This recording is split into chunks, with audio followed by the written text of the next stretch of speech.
Hello students. So we have completed with our chemical kinetics 2 chapter.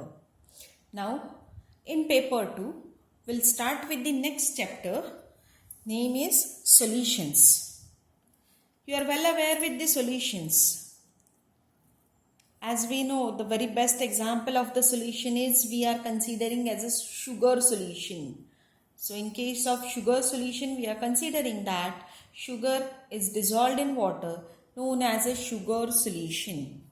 So whenever we are going to consider this sugar solution, at that time sugar which is present in a very less quantity, which is dissolved in a larger quantity of water. So the part which is present in a less quantity is known as solute, while which is present in a larger quantity is known as solvent. So such type of solution you knows. Now in this chapter we are going to study the solutions of different type. So very first I'll tell you the definition of solution. Solution is defined as a homogeneous mixture of two or more substances having uniform properties throughout. I'll repeat it, listen carefully.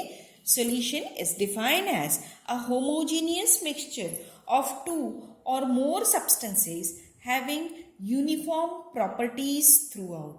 Or even it can be defined as a homogeneous mixture of two or more substances consist of a one phase or consist of a single phase.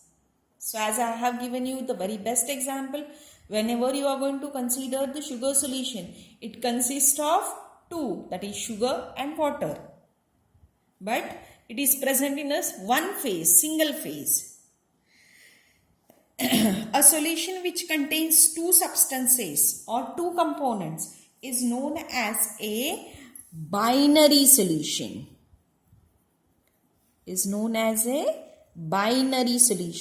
So your sugar solution is also an example of your binary solution because it contains two components. One is sugar, second is water. Generally, in case of solution, the component which constitutes a larger part of a solution is known as a solvent, while the component which constitute a smaller part is known as a solute. So in case of sugar solution, sugar constitute a smaller part, minor part, hence it is a solute, and water constitutes a larger part, hence it is a solvent. Solution may exist in different states. So it may be a gaseous solution or gaseous state, may be present in a liquid state, may be present in a solid state. Now in this chapter, we are going to study the liquid solutions, that is solute and solvent both are in liquid phase or both are in liquid state. So we are going to consider the liquid solutions, or they are known as a liquid mixture. So we are going to study these mixtures. Now when two liquids do not react chemically, are brought in contact with each other, they will form three types of liquid system. Listen again. When two or more liquids do not react chemically, brought in contact with each other, they will form three different types of mixture, or they will form three different types of liquid system. So we'll study that one by one, or we'll see that one by one. Very first is completely miscible liquid mixture. Completely miscible liquid mixture. So liquid mixtures in which liquids are completely miscible with each other in all proportions are known as a completely miscible liquid mixtures. So So can you give me the example for this? Very best example for this is water plus ethanol. So you take water and ethanol in any proportions, say 10, 20, 20, 40, 10, 90, 20, 80, 50, 50, 60, 40, in any proportion. They will mix with each other and form one phase. Hence, they are known as a completely miscible liquid mixture. One more example is benzene and toluene. So, such number of examples you can take for the completely miscible liquid mixture. Now, second type of liquid mixture is partially miscible mixture. Partially miscible mixture. So, as name indicates, the liquid-liquid mixture in which the liquids are partially miscible with each other are known as a partially miscible liquid mixture. Partially means little miscible with each other. So, for this, the very best example for this type is phenol water system. So, whenever you are going to add phenol to the water, in a very small amount, phenol is miscible in water. One more example is water aniline mixture, aniline hexane mixture. So, these are the examples for the partially miscible liquid mixture.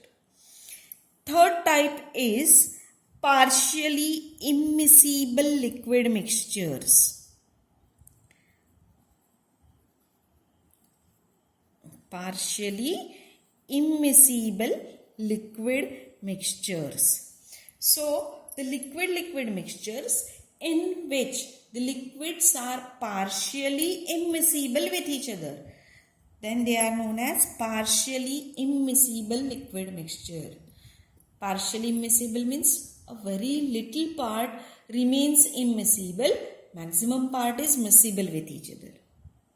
So, very best example for this is water benzene system or water carbon disulfide system.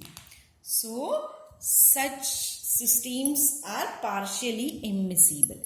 So, we are going to study completely miscible, partially miscible and partially immiscible.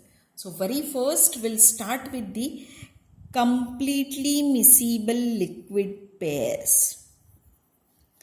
Completely miscible liquid pairs. Keep in mind, in this chapter we are going to study the binary solutions. That means we are going to study the liquid mixtures with the two components, that is two different liquids. So, very first we'll start with the completely miscible liquid pairs. Completely miscible liquid pairs means when two liquids are mixed with each other, at that time they will form a homogeneous mixture in all proportion. The very best example, as I have already given you, it's a water ethanol system. Now, very first we'll discuss about the criteria for ideal solutions. Criteria for the ideal solution. Now, when your solution is said to be ideal, that we'll discuss. Very first point for this is it should obey the Raoults law of vapor pressure at all compositions.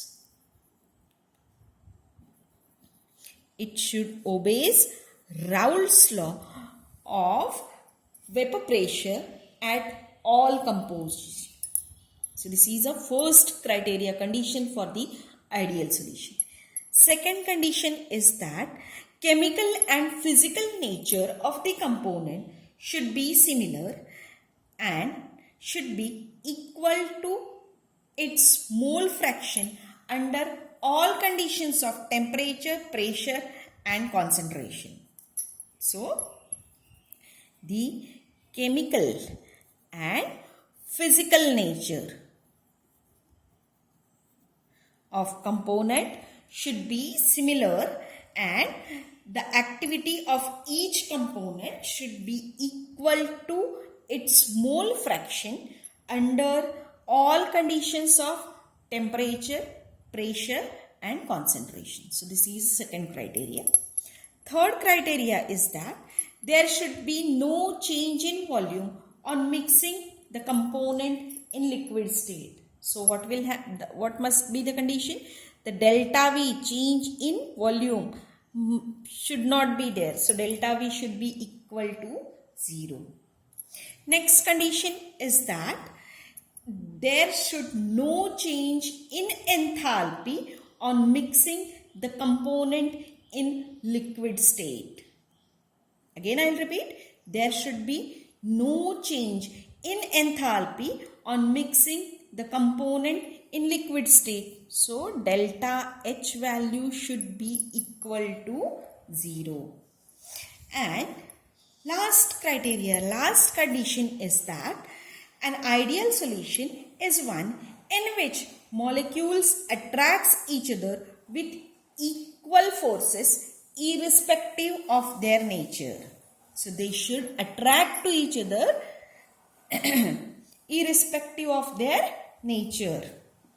So if solution having two components, say component A and B, then the solution is said to be ideal when the attraction force between AA or attraction force between BB should be same as attraction force between A and B. At that time only the solution is said to be an ideal solution. So these are the conditions or criteria for the ideal solution. I will repeat it. Here liquid mixture should obey the Raoults law of vapor pressure at all composition. The physical and chemical nature of component should be similar, and activity of each component should be equal to its mole fraction under all conditions of temperature, pressure and concentration.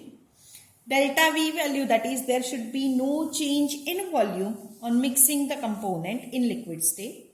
Delta H value should be equal to 0, that is there should be no change in enthalpy on mixing the component in liquid state, and the attraction force between the component of the two liquid should be same. That is, suppose your liquid mixture contains A component and B component, then attraction force between AA or BB should be equal to attraction force between A and B. So these are the criteria, the solutions which satisfies all these above mentioned conditions or all these conditions. They are said to be ideal. If any one of this condition is not fulfilled, then it's a non-ideal solution. So especially these are the conditions or criteria for the ideal solutions. Now we have to discuss with the ideal solutions and Raoults law. So now we'll discuss with the ideal solutions and Raoults law.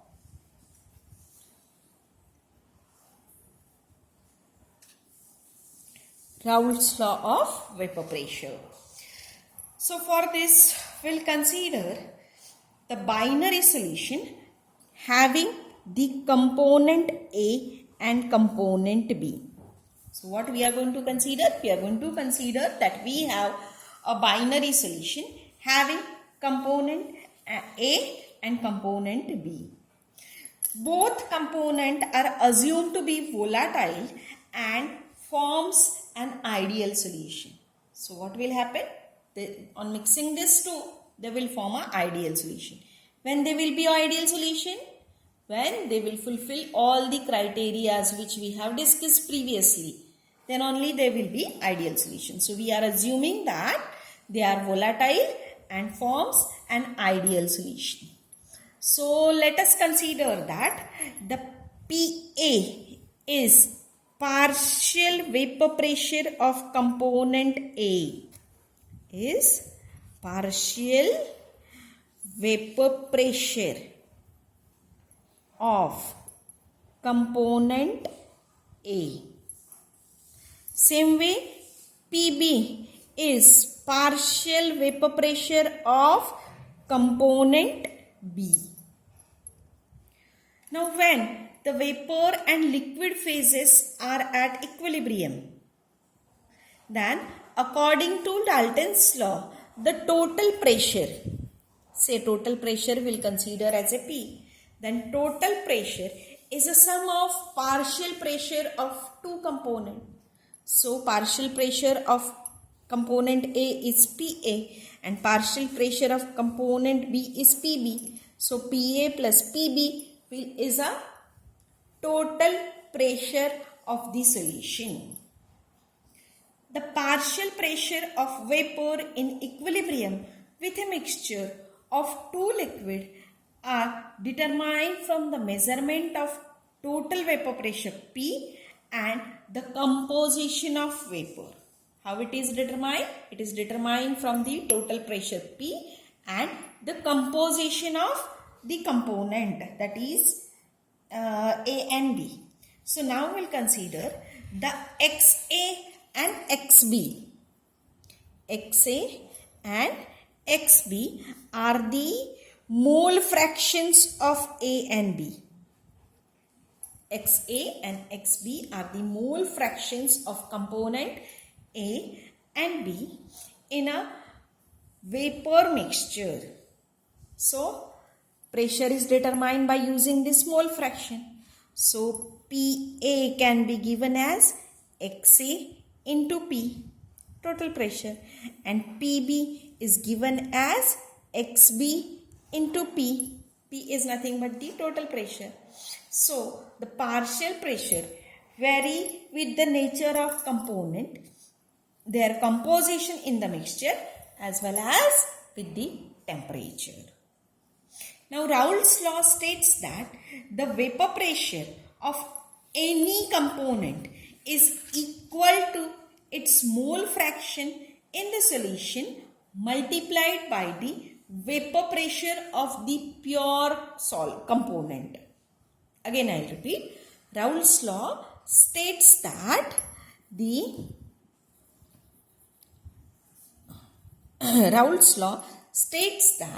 the vapor pressure of any component or of any solvent is equal to the product of its mole fraction and vapor pressure of pure component. So for A and B, when we are going to apply the Raoults law, so vapor pressure can be given as PA is given as XA into P naught A, while PB is given as XB into P naught B. So PA is partial pressure of component A, partial vapor pressure of component A. XA is mole fraction of component A. P naught A is vapor pressure of pure liquid component A. Same way, PB is partial vapor pressure of component B. XB is mole fraction of component B. And P naught B is vapor pressure of pure liquid component B. So this is your Raoults law. Now variation of partial and total vapor pressure with the composition of liquid mixture at constant temperature can be shown by the graphical presentation. So the plot of partial vapor pressure against its mole fraction is plotted, and this is a graph for the same, the vapor pressure against mole fraction. So this is a mole fraction where the component A and component B concentration will vary. When you are going to consider this point, at this point the composition of A is considered to be 100% or maximum.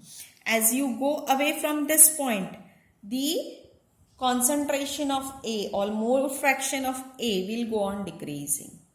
While at this point, the concentration or mole fraction of B is 100%. As you go away from this point towards A, the concentration or mole fraction of B will go on decreasing. We have plotted mole fraction against vapor pressure. So this is a vapor pressure. So this will be a P naught B is a vapor pressure of pure liquid B. P naught A is a vapor pressure of pure liquid A. And this is a curve for partial pressure of A. This is a curve for partial pressure of B. And this is a, as we are going to consider solution mixture of A and B. So this is a total pressure for mixture. That is total pressure for the solution containing component A and component B. So the plot of this partial vapor pressure of each component against its mole fraction is a straight line passing through the origin. Yes, it's a straight line passing through the origin. Here the composition of B or mole fraction of B is 0. As you go away from this point, the mole fraction or composition of B will go on increasing. And this is a partial vapor pressure of pure solvent B. Vice versa case. Here the mole fraction of A is 0. As you go away from this, the mole fraction of A will go on increasing, and this is a P naught A is a vapor pressure of pure component A. So the total vapor pressure is sum of the partial vapor pressure of A and B, and it is also a straight line. So this is all about the ideal solutions, criteria for ideal solutions and Raoults law. So in next lecture, we will discuss about the sums based on this Raoults law. Thank you.